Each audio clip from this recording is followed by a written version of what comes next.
The following program was provided by an independent producer solely responsible for its content. The opinions expressed do not necessarily represent the views of this station, its staff, board of directors, or underwriters. Hello again. This is Ralph Boehm doing my legislative update. Unfortunately, Eric couldn't make it tonight, and I had a substitute, and she forgot. So anyway, so we can do this. So first, some good news for me. I was appointed to be vice chair of election law, and which is interesting because if you look at my screen here, there I am being the chair of election law, which I've probably been doing chair of the election law for more than the chair was so far this year. So now I'm vice chair of election law, but no big deal. Anyway, I was doing it.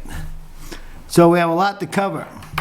Last week we had 2 session days, and the first bill was parental rights. It's HB 10. This initially failed, ought to pass by 189 to 195. And if we look at, I'll bring this up in a minute, the votes on that. Right now, the bill was laid on the table after it failed, so it can come up again. But what's interesting to know is even in the U.S. Congress, they have a parental rights bill. And our 2 Congress people, Ann Custer and Pappas, voted against it. Just like all the Democrats in New Hampshire voted against it. So apparently, parental rights is not on the agenda for any Democrat. So remember that. The problem is it's pretty much they're controlled by what the teachers want. Just a minute, I want to show you something here.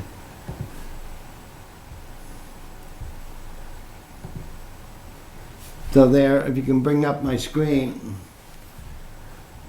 there's the roll call, and as you can see the breakdown. Republicans 189 yeas, 4 nays. Democrats 0 yeas, 191 nays. So, and there were 8 Republicans absent and 6 Democrats absent.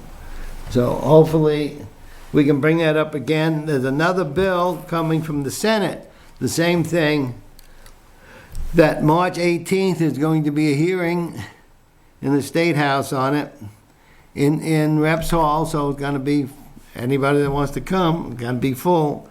I mean, like 400 people can come. The Senate bill for the same thing, parental rights. It passed the Senate, so now they bring it to the House and whatnot. But the thing is, that this bill, we can bring it off the table. The problem with that is this week, April 6th, this coming week, is the last day for House bills, and we're going to be working on the budget. So that's when the budget passes or whatever happens, and it goes to the Senate, and the Senate works on it, and then we'll get it back. So things, on the House side, pretty much all the bills have been done, and all the committees except for Finance. So we'll be working on that this week. But the thing is, if after next week, if we want to take something off the table, it's going to be like, I think it's just a majority to get it off the table, but then it's 2/3 for the bill to pass. So pretty much it's dead right now except for the Senate bill. So that's some bad news on that. But hopefully we'll have the Senate bill that we can work on. And hopefully we will get parental rights. And the same way with Congress is trying to get in D.C. trying to get parental rights. And now it should pass the House, but we don't know about the Senate. And then Biden will probably veto it anyway. So remember that we need parental rights. We're parents. Your children belong to the parent. They do not belong to the school or the state. And that's the whole thing what's happening now. The school is telling, giving the books and telling the kids. They're actually, in some places, indoctrinating the kids, not educating the kids. So we want to find out, the parents should know what is going on in their schools. What is the teachers teaching them? Where are the teachers sending the kids? So we need that. We need that bill badly. So now, then in education, House Bill 275. This bill, if I remember right, passed. Yes. It passed 212 to 158, so it was a better one. That's saying school districts may approve tuition to non-public schools. Now, this is mainly for school districts that don't have a school for certain grades, for example. Maybe they don't have any middle school. They have an elementary school, and that's it. And then they send their kids to like Litchfield used to do, send our high school kids to Alverne or Manchester. So those schools can now give that tuition to non-public schools. And in some cases where we found out in North that the tuition to a non-public school may be cheaper than sending it to your next town school. So that's a good thing. Okay. And then there was a bill for HB 127 one of the problems with education, they had like 19 bills, I think, and most of them were tabled. So that could be a problem. So those bills are basically, they were ITL'd, and both sides, Republican, Democrat, agreed to tabling. So all that work that education did was, we did the same thing in election law. We tabled some of our bills. Nothing really that important. So some people might have thought so, but so okay, HB 127. That's more on what the governor can do on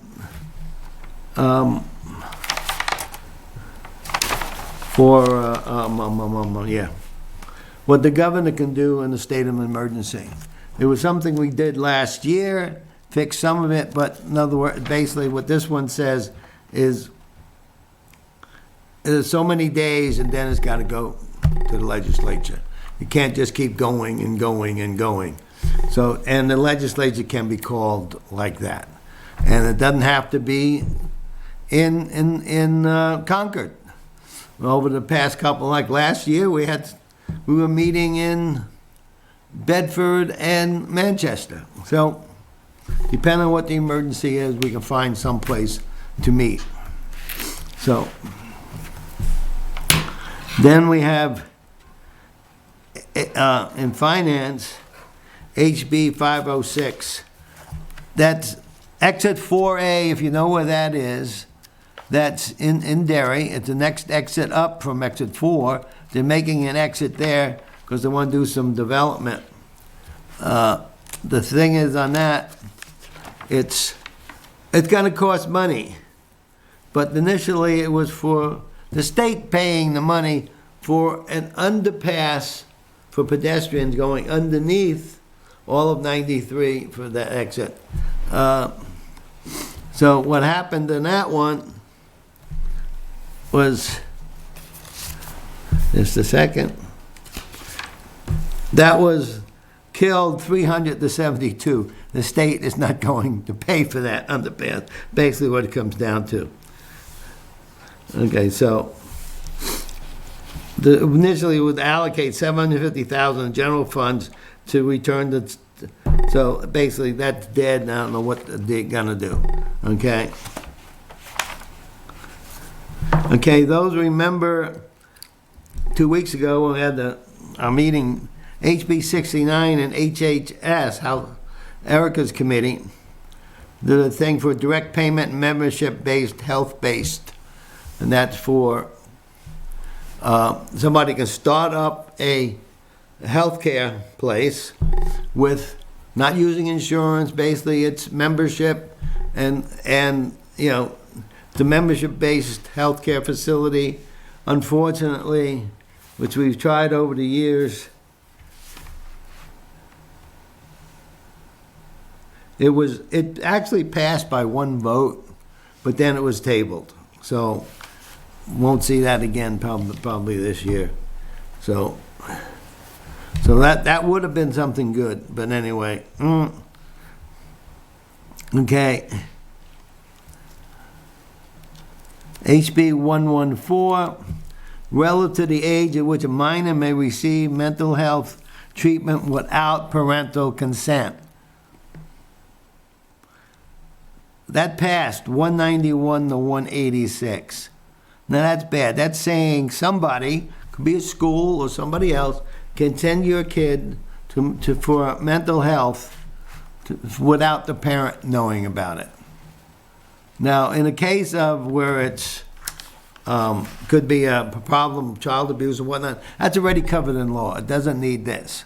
So that's already covered. But this is here where a school, for some reason, or somebody else can send your kid to a mental health, to a psychiatrist or psychologist. And so what's going to happen with that? Who's going to get the bill for that? I mean, that's a big problem with that, with the state trying to control the parents. Again, the children belong to the parents and not belong to the state. And that's where we have a problem with that. HB 342, lead testing in children. Department of Education already does that with rules. And it tested every year, the schools, drinking fountains and all that is already tested. But how many decades are we going to be doing lead testing?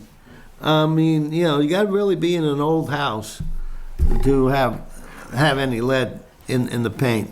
So, but it's already handled. But again, that passed 195 to 185, but it's really not needed.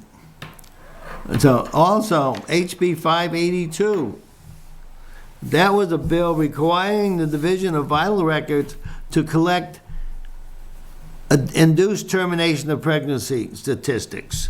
In other words, abortion statistics. How do we know? In our state, a lot of other states you can find out how many abortions were being done in that state. You can't in New Hampshire. And so that bill, I believe, okay, wait a minute, what that? That bill was killed, 205 to 177. So that's some bad news on that. Okay. Then there was a bad one, HB 224 in judiciary. Now we have the bill, the law in New Hampshire is in 6 months, after 6 months, you can't get an abortion unless there's something seriously wrong with the mother or the baby, then it can happen. So it's not a flat end. But what happened here in 224 with, again, some people, they're trying to do away with that. They want, you can have an abortion up to babies coming out. You know, so that's sick. But anyway, this one here, 224, repealing the criminal and civil penalties from the Fetal Protection Act. In other words, the Fetal Protection Act, which was that 6-month limit, had a thing for doctors can be fined or arrested for knowingly doing an abortion after 6 months. Might be an accident, but knowingly. So basically, in other words, there's no reason for a doctor to say no. He's not going to get fined, or a health clinic in Planned Parenthood or whatnot do an abortion without knowing they're not gonna be charged. So they can still do it. I mean, same way with, so what if I have a law about speed limit? If I'm not gonna be charged, who's gonna do speed limits? So it's the same thing, I can rob a bank if there's not gonna be any penalty. So the same with this, so that was 205 to 178, and I think that's gonna be really bad. And then, so that to me is a really bad problem. Then we have one for CACR 4, which is a constitutional amendment. Now, constitutional amendment means it's got to pass the House by 3/5 of the total. So in other words, it's so 3/5 of 400 is 240. Right? So okay, and that was a bill. We had one pass already this year for a constitutional amendment, which should pass even with the people, that raising the automatic, in our Constitution, the retirement age for judges. At 70 years, judges have to retire. And also for sheriffs. But the thing is, but this bill, they did a CACR on it, and it passed overwhelmingly to raise judges from 70 to 75. Now, so sometimes you get, I mean, I'm above that. I mean, back when that was done 200 years ago, 70 was, not too many people were alive at 70. So 70 was a good age but now, so they're raising it in the Constitutional Amendment to be 75. So that should pass, and it should pass with the people. Because the problem is we lose some good judges that way. We lose some bad ones too. But anyway, it's just that works. That'll work. But this one, CACR 4, was to raise state rep salaries. In other words, in our Constitution, which happened, I believe, in, I don't know, back in 1800 something, they put in our Constitution the salary was going to be $100 a year. Now that's when like $100 a year was like basically 6 months' pay for most people. So that's why they did it. But the problem is there was no such thing as inflation or anything back then. But we don't have a problem. It's $100 a year, $200 for the biennium. The thing is, if we had a problem, we wouldn't have 400 people running for Congress, being state reps. We don't. There's plenty of people running. So salary is not a problem. But they wanted to raise it to, what was it? Anyway, I can't find it right now. But they wanted to raise it, but it died 239 to 145. And I was sort of evenly divided. Let's just take a quick look at that bill. That's the problem without Erica here. Nobody can talk with me. Hopefully, 2 weeks from now, she'll be back. Okay, what was that one?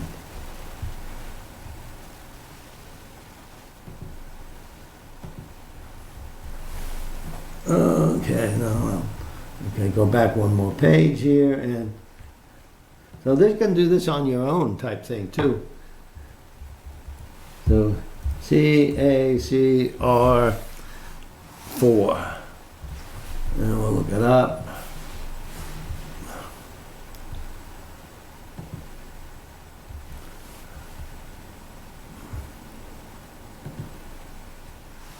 And this is to raise the salary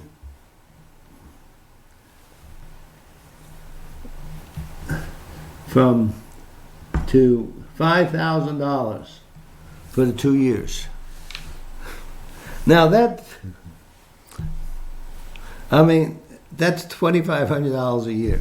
Now look at what happened, like in Massachusetts. I think it's something like more than $150,000 they make. In a lot of other states, it's a whole lot higher. I mean, we're the lowest in the country. Some states out west have maybe a little bit higher than ours, but we're definitely the lowest. And I think, hey, $100, fine. I mean, that's what means we have a citizen legislature. We don't have politicians. You know, the politicians make money. We don't. I mean, the citizen legislature, people that want to be there, that do that pretty much on a volunteer effort, you know, and somebody said, well, you get all retirees. No, we don't. Look at what's up there. Remember, I mentioned the show, the youngest member is somebody just graduated from Salem High School last year. Valerie McDonald, she's only 18. So, and there's a full range.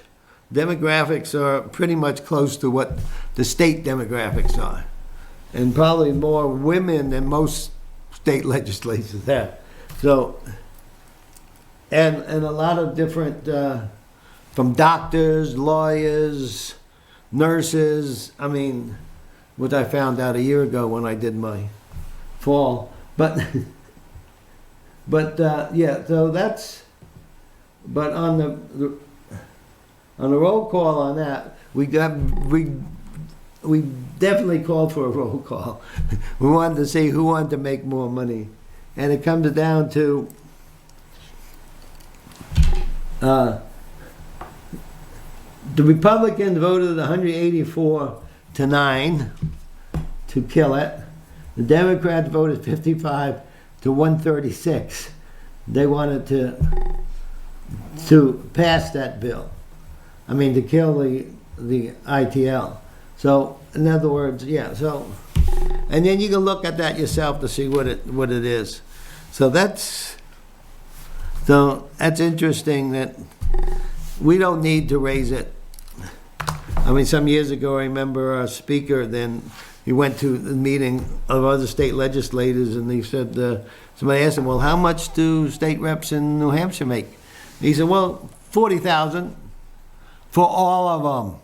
You know, for what, you know, 400 of us, our total is 40,000. Not really. We do get mileage going back and forth to Concord, so that, you know, so that we're not using our own, and we have our easy pass for the state that works just inside the state. So it's not just 100. We get paid for our mileage, but other than that, so that's going to stay the same. We're still only going to be $100. Now, coming up. Now, unlike Congress, we have deadlines. In other words, we can't put in a bill unless it's an emergency, and we break the rules to do it, with people got to vote to break the rules. So, for example, the House deadlines. March 23rd, which was last week. That was the last day to act on House bills, not in the second committee. Yesterday, that was the last bill to report all remaining House bills, including the finance bills. So this week, April 6th, that's the last day to act on all bills. Now this means once we start Thursday morning at 9 o'clock, we can go around the clock. Because sometime around maybe 6 o'clock, the speaker will say, lock the doors, nobody's leaving. And that happened 3 years ago, 4 years, anyway, where we were there until 4 o'clock the next morning. Because that's the deadline, we got to get it done. Now, luckily this year, the only bills pretty much left are finance bills. It's the budget and other bills to do with the budget, and Ways and Means to do with the budget. So that can take a long time. And if somebody wants to pull a bill off the table, that's going to take a lot of votes, and it probably won't happen. Then May 11th, that's the last day then we get the Senate bills. So we'll work on the Senate bills. That's the last day to report Senate bills to a second committee. And then May 18th, that's the last day to act on Senate bills. And June 1st, that's the last day to report. So somewhere in the middle of June, that's it, we're done. Okay, June 29th is when, if there's a disagreement between the Senate and the House, It's called the Committee of Conference, they call, and they work on maybe amendments to fix it. And then June 29th is the, let me read that again. Yeah, June 29th is the very last day that we act on any bills. Now, if, for example, something happens with the budget, if it doesn't pass, then we pass a budget to keep last year's budget going, and Finance Committee has to work on coming up with maybe a new budget. That happened some years ago. The thing with that is no mileage on those days after June 29th. So it's sort of an incentive to get things done because you're not going to get mileage coming back here to vote on it again. Okay, so that's that. So hopefully in a couple of weeks we'll talk about what the budget was. I hope you find out what's happening here. And like I said, March 18th is up at the State House. Is if you want to testify on the Planned Parenthood bill, on the parental rights bill, go up there and give your report that, your kids are yours, they not belong to the state. So with that, and I think we're a little early, but that's okay. And some people, so make sure Erica will be here hopefully in 2 weeks. That she had some family problems, and then my other one I was supposed to fill in, she forgot about it, even though I reminded her on Tuesday. But anyway, so with that, good night. The preceding program was provided by an independent producer solely responsible for its content. The opinions expressed do not necessarily represent the views of this station, its staff, board of directors, or underwriters.